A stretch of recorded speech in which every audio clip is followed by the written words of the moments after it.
We started our trip from the Oak Bay Marina on the southernmost tip of Vancouver Island. We sailed through the Harrow Strait up to Portland Island, where we stayed the night in Royal Cove. This is us coming into Royal Cove, and we're about to set up our stern tie so we can stay the night in the cove. Portland Island was super neat. Here's Carl walking around the island. It was a true gem though, with beautiful coves, sandy beaches, and some actually quite interesting history. In the 1880s, a group of Hawaiian immigrants moved to the island to farm the land.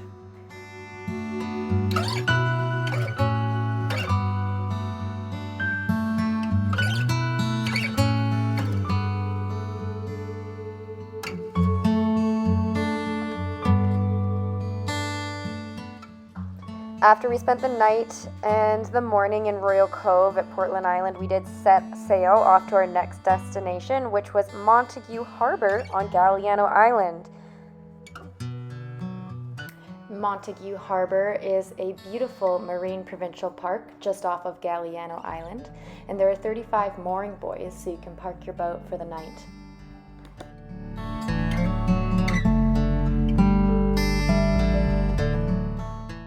We decided to take the dinghy out and motor to shore to watch the sunset here on Galliano.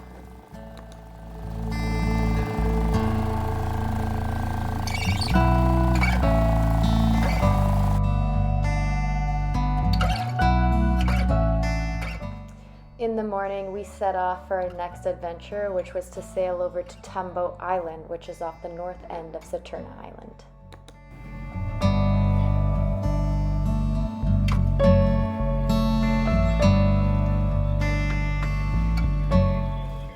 To get to Tumbo Island, we had to navigate through Active Pass, which if you're from BC or from the island, you know is where BC Ferries goes through to get to Vancouver. So there were lots of ferries as we went through Active Pass, but we made sure to go at slack tide so we could get through without a pinch. And we saw about 4 ferries as we went through.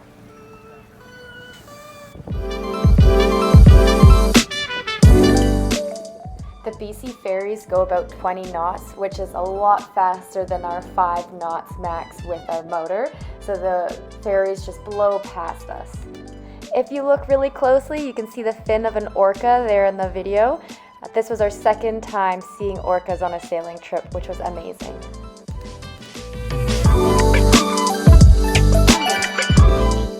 Once we anchored at Tumbo Island, we decided to jump in off the bow of the boat. We were expecting some really cold water, but it was actually surprisingly warm, very refreshing.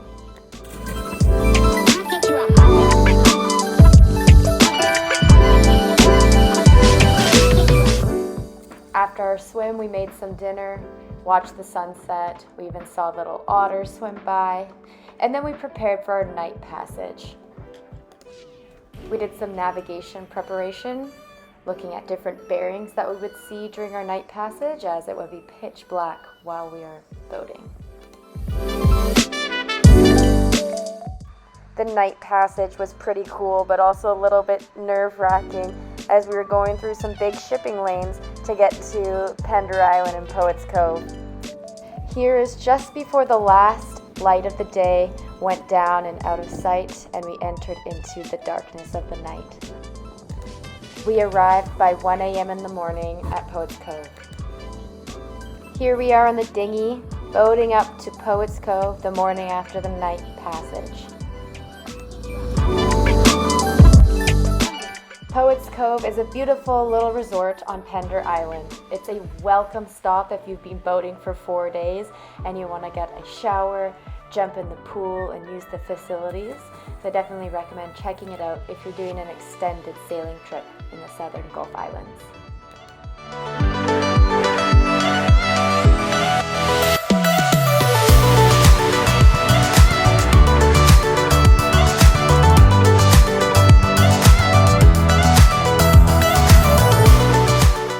We left Poets Cove and sailed all the way down to Sydney Island for our next stop. Once we moored, we went for a hike around the island to check out some of the trails and the old bricks from the Sydney Tile and Brick Company. The Sydney Tile and Brick Company operated on the island from 1906 to 1915, and old bricks can still be found scattered around the island.